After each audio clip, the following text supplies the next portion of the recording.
సింహమూలే ఎవరిని మృంగుతుమా అని తిరుగుతున్నాడు. 5:8 మొదటి పేతురు రాసిన పత్రిక 5:8 చూడండి.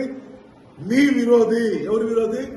ప్రార్థనకు వచ్చే వాళ్ళ విరోధి, బైబుల్ పట్టుకున్న వాళ్ళ విరోధి, మందిరానికి వచ్చే వాళ్ళ విరోధి. మనం అనుసరిస్తున్నాం కదా ఈ బాట, ఇది మంచిది కాదు, ఇది చెడ్డది అని మనకు విరోధులు కొంతమంది ఉంటారు. ఎలాగా కనబడతారయ్యా పాస్టర్ గారు అంటే, వాళ్ళు ఎలాగుంటారు? బయటకు బైబుల్ పట్టుకొని పోతున్నా ఆయనకి మందిరానికే. శనివారం గొడవ జరిగినాయి మీ ఇంట్లో, ఆదివారం దేవదూత అయిపోయినావా? మొన్న ఒకడు అంటున్నాడు, అరే భయ్ ఓ దేఖ్నే కు దూత్ చేసా దిస్తా హై అందరు భూత్ హై అన్నాడు.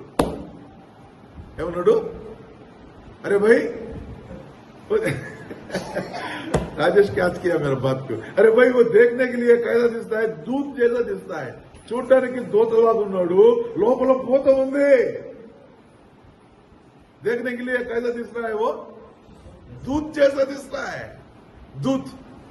ఓ హల్లెలూయా, స్తోత్రం, ప్రైజ్ ది లార్డ్. దేవుడు నిన్ను దీవించునుగాక, నిన్ను దీవించునుగాక, నిన్ను లోపల మాకంటే 4 బరిగొడ్లు ఎక్కువ ఉన్నాయి మీకు.